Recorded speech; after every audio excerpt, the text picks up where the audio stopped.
All right, LDBC, this is your boy, the Coach. You're live on the Coach Show, Live. All right, folks, let's just get right into it, okay? So this is what a lot of people wanted, okay?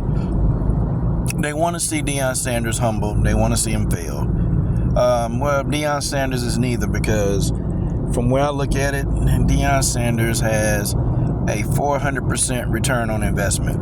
And what I mean by that is, he's won, 3 more games than he did last year, or than they did last year. So, I mean, to be honest, he's pretty much already, in my opinion, exceeded expectation. He's already exceeded expectation. They weren't even supposed to get 4 wins this year. Okay? So, let's get that out the way. All right, let's be real, okay? The offensive line at Colorado, they suck. They absolutely suck, man. It's like Shedeur is getting the ball, and the minute the man got the ball, it's somebody in his face like crazy. I'm sitting here watching this game, man, watching it. And if Shedeur Sanders have time, like the only game, they were in most of these games. I'm talking about the Colorado Buffaloes. They were close to winning most of these games except for Oregon. That's the only game that they played where, to me, they were never in the game. But the rest of these games they were playing, the Colorado Buffaloes actually could have won these games. See, all of these games except for one, they're winnable games. But the offensive line is trash. They're garbage. And when you look at them, I'm looking at one of the guys, number 78, Washington. The dude looked like a tight end, man. Like, the offensive line of Colorado is undersized. Okay? They're going to have to do something if Shedeur Sanders is going to make it through the season. They've got to do something. Okay? This man is getting hit on damn near every play. He's taking a hit.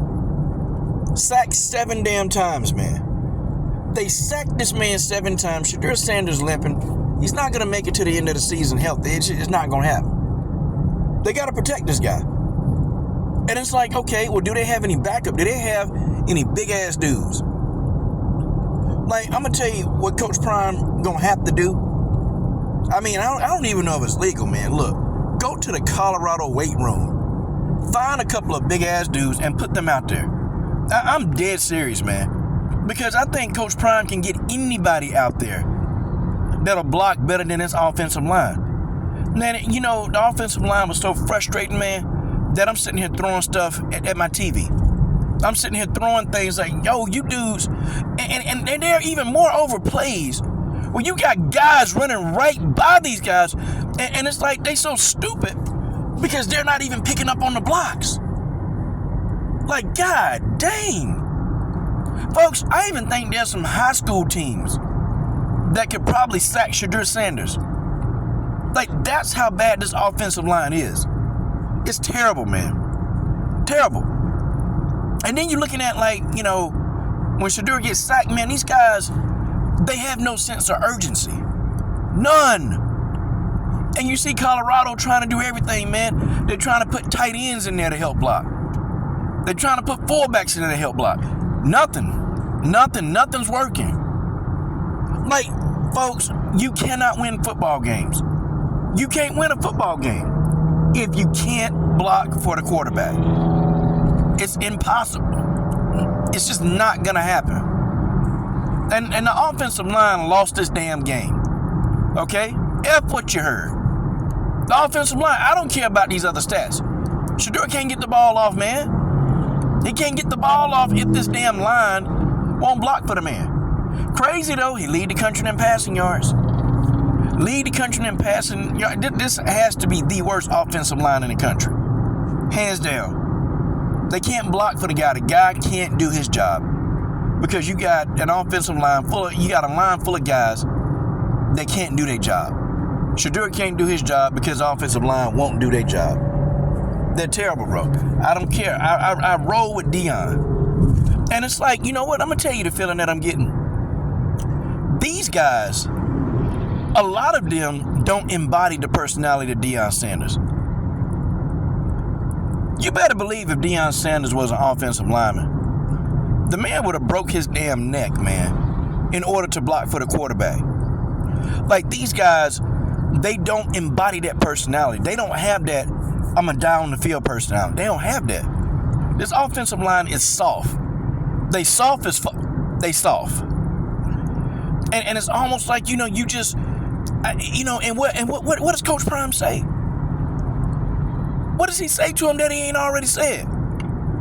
I mean, Coach Prime get in these locker rooms and he's motivating these guys, but damn it, you shouldn't need a motivational speech in order to go out there and block for the best quarterback in the country. You should be motivated knowing enough that you're protecting your quarterback. That's motivation, keeping your quarterback healthy. You don't need Deion standing up there trying to motivate y'all. Just get in there and play the damn game. I remember in high school, we had an undersized offensive line. I'm going to tell you what, though, our quarterback wasn't sacked. He didn't get sacked once that year. I'm going to tell you why. Because that offensive line, no, they were undersized, they played with heart. They played with heart and grit and desire and determination. They played with that shit. This offensive line, they don't have that, bro. It's almost like this offensive line, they're afraid of contact. I mean, you watch these guys play.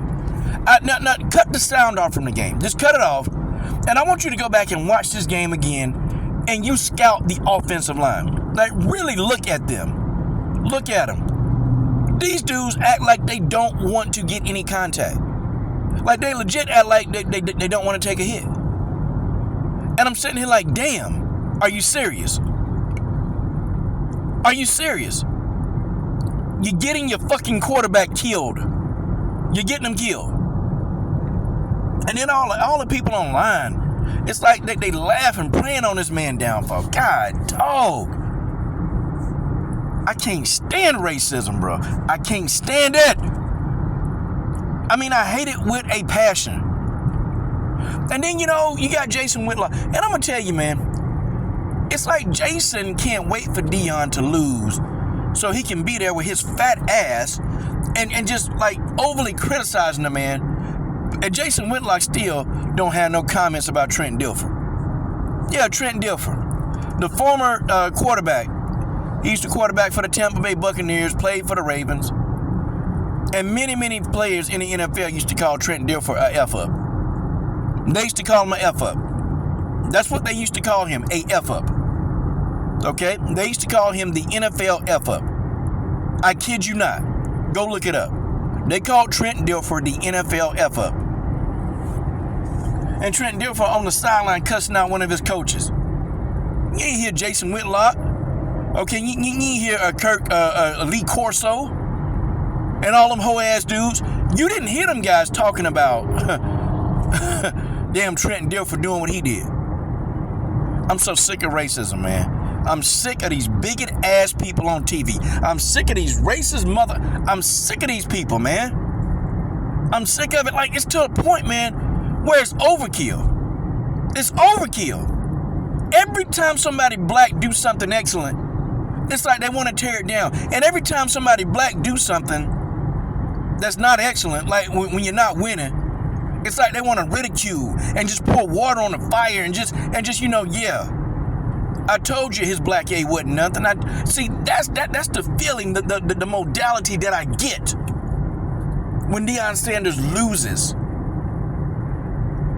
Folks, it is crazy. And by the way, the man got one of the toughest schedules in the country too. Just thought I'd tell you that too. But this is ridiculous, man. It's ridiculous. And you know what the sad thing is, man? It's almost like that offensive line, they believe that they losers. It's almost like they play like they believe that they're not good. Like, you get a feeling that, they just been listening to what people been saying online, that they undersized, and damn it, they playing like a bunch of undersized offensive linemen. They play like them. I mean, these guys don't want to engage, they don't want contact, they don't want nothing. I mean, literally guys running right by these guys. Literally. And then moreover, I'm looking at this game, and a defensive lineman, guys, I swear to God, all he did was touch the guy on the shoulder pads, popped him, gave him like a stiff jab to the shoulder pads. That dude turned, and that defensive lineman was able to get in the damn backfield. Wait a minute, you mean a defensive lineman stood up, did a shoulder pad pop, and he in the backfield? Like, guys, you can't make this up. You can't make it up. I'm riding with Deion because, you know, some of the things are just out of Coach Prime control. And some of the things are out of Charles Kelly control. And people were blaming Charles Kelly. Well, you know, Charles Kelly did a dumbass thing one time and cost him a game. And I don't understand why he would run the... But, well, okay, anyway, the subject for another video. But some things are out of Deion control. Deion can't give these players heart. He can't give them heart, y'all. He can't put the heart in there. You know, Deion can give these guys the success and the blueprint to life. But he can't give these guys heart. He can't give that to them. That's just something that these guys don't have. I remember Deion playing with Deion played with a fractured hip. A broken foot. I remember Deion playing with these things. I mean, like with a fractured foot. Still out there playing. It's like Deion got to get guys that think like him. Like, he legit got to get guys that see the game as football as live or die. For Deion Sanders, being on that field was live or die. Literally, you have to kill Deion and carry him off that field, man. He got to get guys. That offensive line, they not dogs, man. That offensive, they not hungry, bro. They don't embody Deion Sanders. They don't embody his way of thinking. And Deion got to get guys in there that embodies that style of just like, you know, kill or be killed. These guys don't have it, man. And it's not even at this point about talent. Hell, this is about effort. It's about effort. Effort. These guys play like they don't give a damn. It is about effort. You get in, you put the effort in, damn it, you give your team a fighting chance. I think Deion, they need to go to practice and to be honest, inspect that practice field. Let's get some guys in there who gonna give some effort, man. Like, let's legit inspect the practice field and let's see who's gonna get, if that starting lineup can't get it done, get their asses off the field. Get them off the field, man. Look, man, I'm serious. Deion, go to the weight room. Go to the Colorado weight room and find some of them damn musclehead ass dudes. I guarantee you, man, you get one of them dudes and say, hey, dog, I'm gonna give you a temporary scholarship, okay? All I want you to do is stand in there, and I want you to be strong enough and just hold some dudes up. I'll teach you some technique. I'll teach you something. Hell, find a walk-on. Find somebody with a pulse. Find somebody with a damn pulse that actually want to play the damn game of football. Find somebody with a pulse, man. I'm sorry, we ride with Deion, but damn it, we can't overlook this right here. We can't overlook, we can't overlook the ineffectiveness of this fucking offensive line. We can't, you can't. And be a fan of Deion. You cannot. It's sickening to watch these guys play. They got all these talent, these five-star recruits on their team, but the offensive line, they got like a 0-star attitude. Like, that offensive line completely neutralized Travis Hunter, Jimmy Horn Jr., okay? Neutralized Shedeur Sanders, neutralizing Weaver. These guys are neutralized, man. The defense did a hell of a job. Now, that call on Shedeur Sanders, man, was a load of BS, man. It was a load of BS, okay? Shedeur Sanders hit that dude with a shoulder pad, man. They mad because that dude, Shedeur, knocked his ass out damn near. Shedeur Sanders hurt that dude, man. And they mad because Shedeur Sanders hurt that dude. And everybody know what's up, man. Everybody know what's up. Targeting. Nah, man. And you know what? Targeting is a horrible ass rule, bro. Like, it really is, man, because, I think they need to cut that out. Like, you take away what? Like, half of a game? You take away a game where, the person is ejected from the damn game, and then they can't play part of the next game, or they can't play the next game? Like, that's crazy, man. They probably need to make it, man. They need to, increase the penalty on targeting. Increase the damn penalty, man. Because a lot of players don't try to do that, man. They in the moment, they playing football. Hell, that's what happened. Make it a 20-yard penalty. Okay, like seriously, like make it a 20-yard penalty, and maybe have these guys stay out for a whole quarter. Like, okay, that's fair. But to kick them out of the game for a penalty where you kind of questioning if it was or not. Okay, you kick the man out the game, and he can't play part of the next game. I think that's how that go. Okay, I gotta catch up on my college football debriefing. But damn. So Shedeur gone, Shallow gone. So now the defense did a hell of a job, damn it. I don't care. The defense did a hell of a damn job. The offensive line is the weak link. I even think Deion can get a couple of guys on the defensive line front. 1 or 2 guys. Okay? Defensive backs are pretty good at Colorado. Get some guys on the defensive line and replace that whole damn offensive line, man. Replace them. Get them guys the hell out of here, man. I mean, it's kind of hard, man. Deion, he keeping a positive attitude. And I guess everything that Deion done been through, man, him losing a football game, I don't think that messes him up. I think it's killing Deion to know that probably all of these games except for one, they actually could have legit won these games. They could have legit won these games. Like, very well, guys, we can have Colorado right now being like 7-1. We can legit have them at 7-1 if this offensive line would just play. If they would just play. And I think Colorado got a couple of injuries on the offensive line, so some of their starting guys wasn't in there. They need somebody, bro. They need somebody. They need some big dudes. That offensive line, they really are small. And I'm looking at some of these guys' arms, bro. Like, you look at the UCLA offensive linemen, these guys got these big-ass muscles. Then you look at the damn Colorado offensive line, these mugs look like they're in basketball players. They look like basketball players in a football uniform. It's crazy, man. They got to do something about this offensive line because the offensive line, they suck.